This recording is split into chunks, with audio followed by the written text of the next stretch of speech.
Bonjour les amis, je suis dans une rage noire, je ne sais pas si on peut le dire, après Yann Barthès. À cause de lui, j'ai dépensé 5,50 € pour acheter Valeurs Actuelles. Alors 5,50 € ça paraît rien. Moi qui suis un nostalgique du franc, ça fait quand même 40 balles.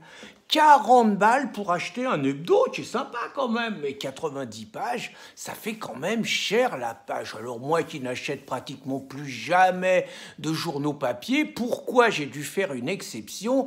Parce que Yann Barthès, il a quand même fait un coup de salaud à Valeurs Actuelles. Alors Yann Barthès, qui adore se moquer des gens, qui adore les faire passer pour des cons, pour des imbéciles, faire rire d'eux, il n'aime pas qu'on se moque de lui. Vous savez, c'est un peu comme les grands en cours de récréation qui roulent des mécaniques, mais qui, dès qu'un petit se permet la moindre insolence, lui pète la gueule.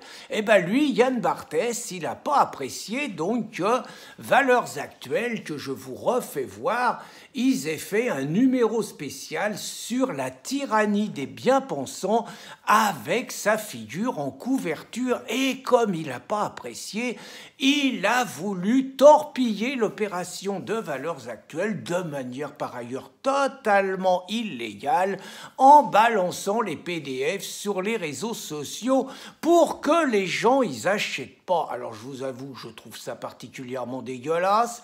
J'avoue que j'ai hésité à acheter le journal, parce que j'aime bien Valeurs Actuelles, je le lis pas souvent, je lis un peu des résumés, ils font des bonnes couvertures, ça c'est vrai, ils ont des angles d'attaque, de temps en temps ils font de bons dossiers sur l'islamisation, ils sont aussi capables d'interviewer Macron avec, je trouve, une légère absence de recul, mais puis je vous avoue que on se prend quand même pas mal de procès, on mène des combats qui paraissent les mêmes que Valeurs Actuelles, on se retrouve souvent devant les tribunaux et le moins qu'on puisse dire est qu'on n'a jamais lu la moindre solidarité dans Valeurs Actuelles et d'ailleurs dans d'autres journaux d'amis. Alors je leur donne juste quelques informations. Le 3 décembre, s'ils veulent se rattraper, le 3 décembre, Christine Tazin passera devant un tribunal pour apologie du terrorisme, rien de moins,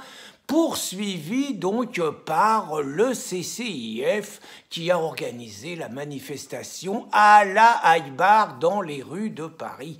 Et moi, le 12 décembre, avec la dessinatrice Risette, je suis poursuivi devant la 17e chambre pour insulte publique à personne détenteur de l'autorité publique.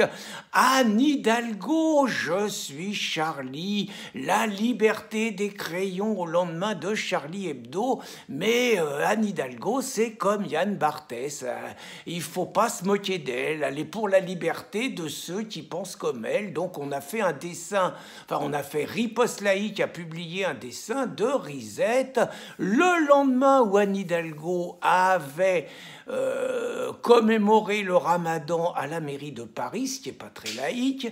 Donc elle avait fait, Risette, un dessin où on voyait Anne Hidalgo avec une grande langue léchant une babouche musulmane.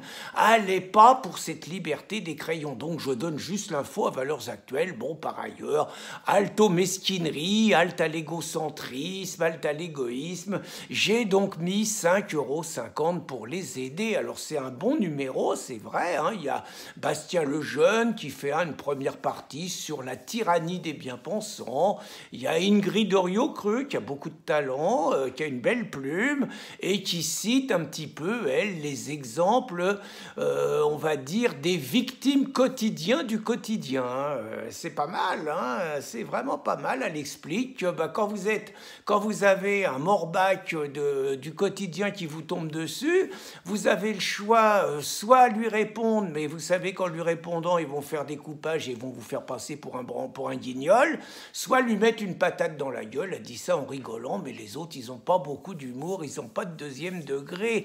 Puis vous avez Charlotte Dornelas qui a fait aussi un bon truc sur les mensonges de Yann Barthès. Elle a cité l'exemple de Nadine Morano qui avait été dans sa cité d'enfance avec un reportage de Valeurs Actuelles qui expliquait que ça avait complètement changé, qu'elle avait connu une cité ouvrière plutôt communisante et que maintenant c'était les barbus qui faisaient la loi avec des mecs en camis et plein de nanas voilées et tout. Bien sûr, Valeurs Actuelles, ils avaient été pour Valeurs Actuelles, le quotidien, ils avaient été pour démonter leur reportage. Ils avaient amené un témoin qui avait multiplié les mensonges, disant qu'elle avait vu grandir Nadine Morano, sauf qu'elle était arrivée quand Nadine Morano avait 21 ans, et le témoin a fini par avouer à Nadine Morano qu'elle sortait jamais de chez elle. Mais c'est comme ça, Valeurs Actuelles. Il faut démonter ceux qui pensent pas comme eux, c'est-à-dire Valeurs Actuelles. Voilà, le quotidien, eux, donc leur ligne, c'est le droit des minorités contre les extrêmes, mais surtout contre l'extrême droite. Et puis, il y a un article aussi de Solange Biécharton sur Barthès, empereur de la bien-pensance. Ils sont un peu méchants avec Barthès, ils disent qu'il fait qu'1,68 m. C'était un peu gratuit, ça c'est vrai, ils auraient pu éviter. C'est marrant par ailleurs, les gens qui font entre 1,68 m et 1,70 m, il n'y a pas beaucoup de personnes, pas encore moins des femmes, qui font 1,69 m. C'est quand même bizarre ça. Alors voilà, donc moi j'ai trouvé quand même bien d'amener un petit coup, un petit soutien quand même à Valeurs Actuelles. Alors un truc marrant quand même, je vous invite à regarder quand même, l'équipe de Valeurs Actuelles, vous regardez ça, c'est quand même très bizarre. Il n'y a rien que des petits blancs, majoritairement école de journalistes petits blancs. Ils sont tous habillés pareil. Ils ont presque tous la barbe, mais bon, la barbe bobo, quoi. Et j'ai vu sur la photo, il n'y a que 2 nanas et pas de diversité. Alors, s'il y a une diversité, c'est une nommée Salia Braclia. C'est une de mes copines, c'est la seule que je connais, parce que je me rappelle, elle avait fait un reportage sur la fête du cochon à Hayange, organisée par mon copain Fabien Angelman, le maire. Et vous savez pas ce qu'elle avait découvert à la fête du cochon. Elle avait découvert quelque chose d'abominable, quelque chose de raciste, quelque chose d'islamophobe, quelque chose de fasciste, quelque chose d'extrême droite. À la fête du cochon, il n'y a que du cochon à manger. Oh là là, c'est une grande journaliste, Salia Braclia. Alors, dernière chose, ils pourfendent les fachos, mais comme le dit Julien Rochdy aujourd'hui, finalement, je constate donc qu'à Valeurs Actuelles qui est anti-facho, il n'y a que des petits blancs, majoritairement des mecs, alors que les vrais fachos, je constate qu'ils veulent faire élire une femme, Marion ou Marine, à la présidence de la République. Je reprends ça à Julien Rochdy, qui a vraiment un énorme talent. Ils soutiennent un juif, Éric Zemmour, ils s'inspirent d'un homosexuel, Renaud Camus, et ils viennent de célébrer et de regretter la mort d'un grand animateur des réseaux sociaux, un noir nommé Tepa. Décidément, ils sont bizarres les fachos. Bonne journée les amis.